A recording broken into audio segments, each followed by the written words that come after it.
Hi, I'm Miss Kim, the Art Link instructor at the Music Connection in Orland Park, and I'm so excited to teach you today's mini art lesson, a creative Dreamcatcher. So let's begin. First of all, I have a 12-inch cardboard one like I have here, and I prefer using the white side than the brown side. Then we have this one that's wood, and this was a 10-inch one. If the size that you get is big, a little bit bigger or smaller, it's okay, it's fine.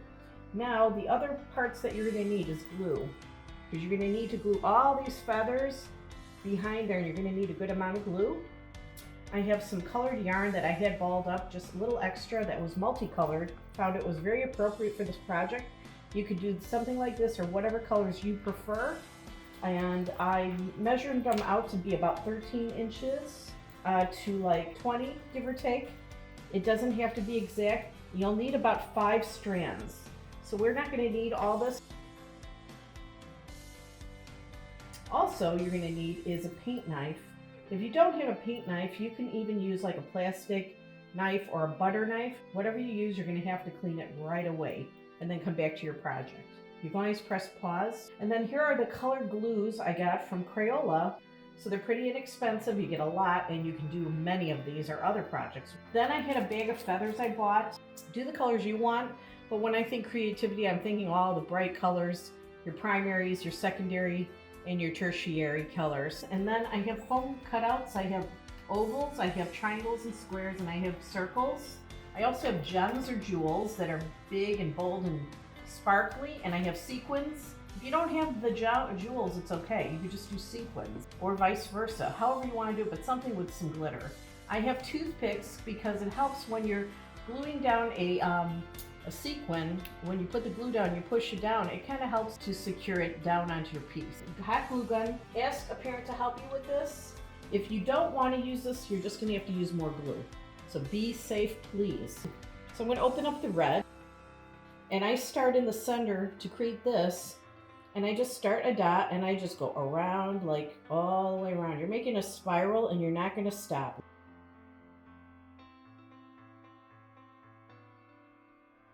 Okay? So that's fine. If there's some spaces like this and that's not a big deal. Now we're going to go to the green. I'm going to open it. I'm going to start right by the red and I'm going to follow alongside it but not on top of it.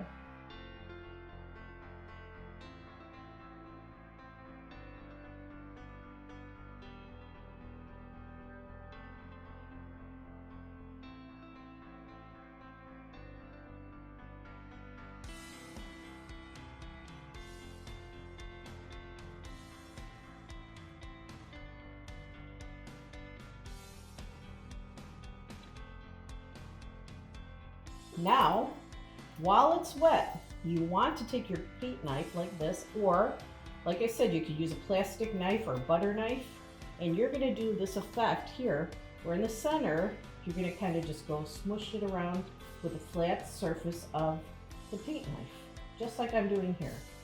Leave some spots that are white like this is fine. There's no right or wrong. And then, after you've done that, now I'm going to make these squigglies to come out.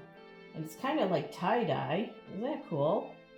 And it makes me think of like a dream. They're like kind of psychedelic. It's kind of fun. And just keep starting from the center and just kind of make a swirl a little bit. Okay? Like I did there. You can even start here if you want. And just or come back like this. And I think that's good. So see how I have it here? It's not going to be exactly like my finished product, but that's okay. They're all going to be slightly different. That makes it your unique, one-of-a-kind piece. I'm coming all the way around to outline the outside part of my Dreamcatcher like this. See? Look how cool the colors are coming out.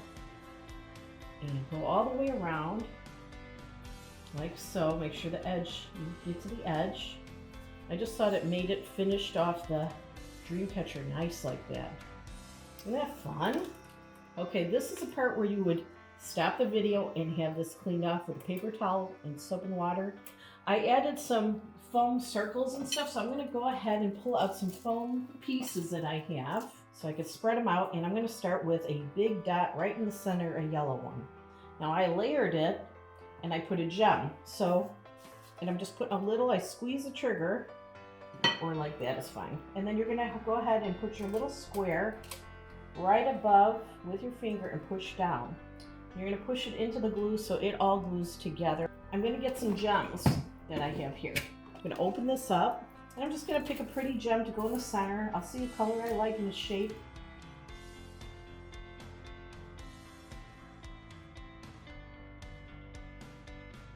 And then grab a pretty jewel and we're gonna put it right on there, like so.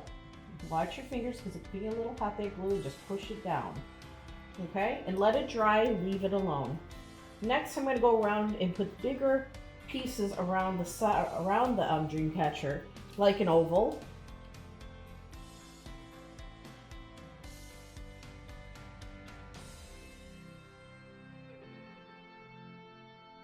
All right, now I'm gonna add some more gems, and I'm gonna do the glue gun, and I'm gonna put some glue on this, like so. It's a great tool to help you out, and then push down. Now we're gonna get some sequins, and I'm gonna just take a few out, and I decide to put it here. And I'm gonna drop it right in the glue and then use the toothpick to push it down in the glue. I'll put another one here, a red one, and I'm using the toothpick to push it down. Some might pop through that little tiny hole in the center. That's okay, that all keep it secure. So you would just keep embellishing or decorating your Dreamcatcher with the sequins and your jewels if you like, as much as you want or as little as you want, but here's how mine turned out. Now we would wait for all this to dry, so you can press pause at this point and let it dry. It may take a good hour or so. So to finish this project, all I did then was added the feathers. I put the feathers and I did like, here's the top. So I did 2 red, blue, green, purple, orange, green. I just kind of went with the same color on the other side to balance it. Then I actually just took the glue and squeezed all the way around like this. And I created this glue all the way on the feathers, under them and over them. I also did like a hot glue, like so, and just see how I squeeze it? You can push this top of this glue, the stick, and it'll come through. And you use the lever here and squeeze it and just go all the way around like so. And that really helps too. So you can do both. The other thing is then you take yarn, a long piece that you cut, and you're gonna tie it, you're gonna do it like this. You're gonna divide it in half. You're gonna hold the part that's bent like so. And I just tied a knot here and then pulled it through. That's the hook for you to hang your Dreamcatcher. And I laid it down and I just glued it down like I did with all the feathers like I did here. I also used a stapler. Once it's all dry, then I use the stapler and you just press the bottom to make it like this, your stapler, and you push it here and you just hit it with your fist, and it should staple. Then I also took the yarn pieces and I hung them separately, and the colors kind of varied like I showed here. So I have like a bluish one, a pink, a blue, a red, and a green to alternate, meaning all the colors were different. I had it laying flat and I used the stapler again, and I just, once those are all set, all I did was tied my different colored feathers on. I just tied it and pulled it tight, and that was it. You let everything dry on the back. And once it's all dry, you will have your hanging part for your Dreamcatcher like this, secure. And you'll have your feathers and your gems, and there's your Dreamcatcher. And you can hang this up in your room or wherever you would like to display it. Ask your parents. And there is your creative Dreamcatcher. May all your creative dreams come true. May you have a wonderful fall school year. And remember, be happy and keep creating. This is Miss Kim signing off. Bye.